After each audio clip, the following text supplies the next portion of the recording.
Sali, also es ist der Wahnsinn. In kürzester Zeit haben wir über 100 neue Member gefunden. Ein großes, großes Dankeschön dafür, für diese Unterstützung.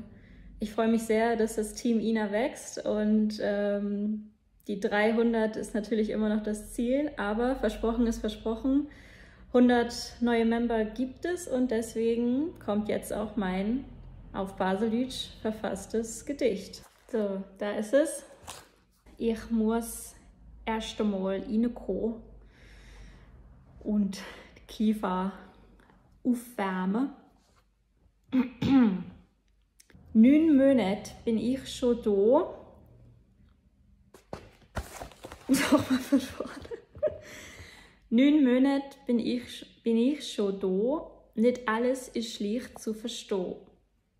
Aber ich gebe mir Mühe und tue eben und fange an, mich ins Baseldeutsch zu verlieben. Wenn ich das Maul auftue, wird es allen klar, die Frau ist eine Deutsche, na wunderbar. Ein Grüezi ist manchmal schon genug und ich krieg eine Ladung Hochdeutsch vor der Burg.